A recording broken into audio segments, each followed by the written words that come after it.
It is August 11th, 2017. My name is Bill McCamley. I'm a state representative from Las Cruces and Mesilla with your legislative update for the day. I gave a report on my first 2 days at the National Conference of State Legislators in Boston.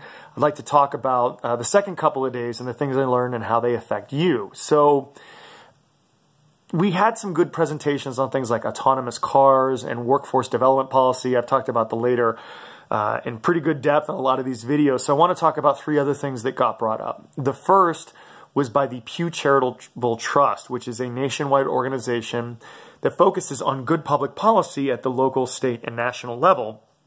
And one of the things that they brought up at this conference I was at was different strategies for evaluating economic development tax incentives. And this is very important to me since I chair the Economic Development Committee. And we've given out economic development incentives for certain things over time, and sometimes they work. Like, for instance, today, a report just came out showing how much the film industry is doing here in New Mexico and how many jobs they're creating and how successful it's been. And one of the reasons is because of a film tax credit. However, other tax credits that have been tried, like the tax giveaway for capital gains, hasn't done anything.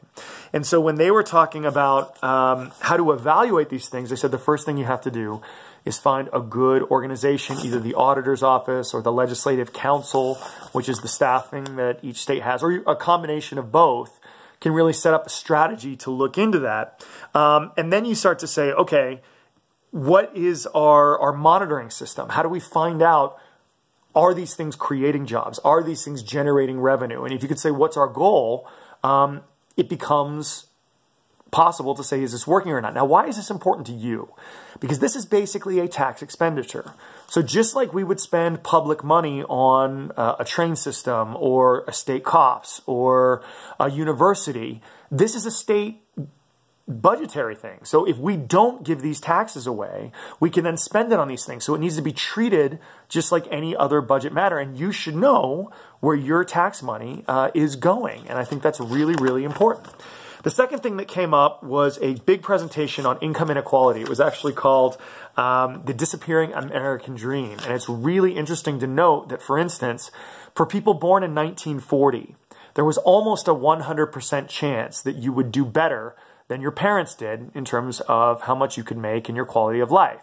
But if you were born in 1980, there was only a roughly 50% chance that you would do better in your life than your parents. And what's that showing is that the amount of possibility that people have to do better in terms of gaining wages and things like that has shrunk exponentially. In fact, wages haven't really grown almost at all in this country in the last 20 or 30 years. And one of the reasons this was actually very fascinating was because there hasn't been a lot of new businesses that have started in the country.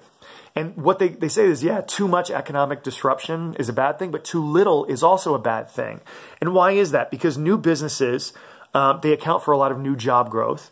They allow for competition to keep prices down for people. And if there's just one or two big mega companies, then prices tend to rise. And this is the biggie. If there's not a lot of jobs, that means you as a wage earner cannot go say, I want to go to work at this next job over here to make more money. If your job is the only game in town, your wages probably won't go up because you don't have that competition.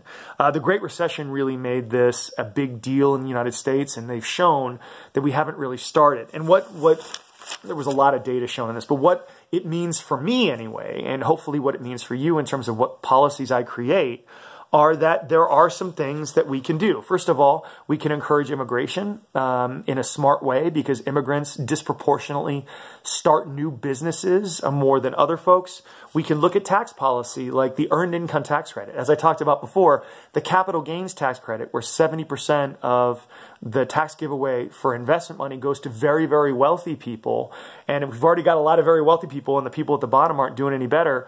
Let's shift that to the Earned Income Tax Credit, which has been one of the most successful things that we can do to get more money in more people's pockets and help them invest in themselves. They also talked about things like the decrease in power of labor unions and how that's not been good for wages, and also how certain federal and state policies like not enforcing antitrust laws and making sure that workers have the right to really compete across different businesses are enforced. And when you do that, you create competition, you put more money in your workers' pockets, and you allow for people at the bottom to kind of start getting ahead. Last thing, I'm almost out of time, but what I'm quickly talking about is Frank Lutz, a pollster, came in. And he got very famous because he did some work right before the election where he was doing focus groups. And what he found was just that people are really angry right now.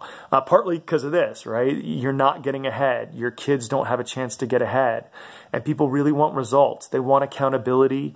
They want us working together, but they also want us talking as politicians about how what we do directly affects you. And I get a little nerdy sometimes. And so one of the things I'm going to try to do to get better is when I do these and when I talk to different groups, I'm going to try to very specifically say, what are the things we're doing as a state and what are the things that I'm doing and how do they specifically affect you and make your life better or worse? And so you've got my word, I'm going to try to do that.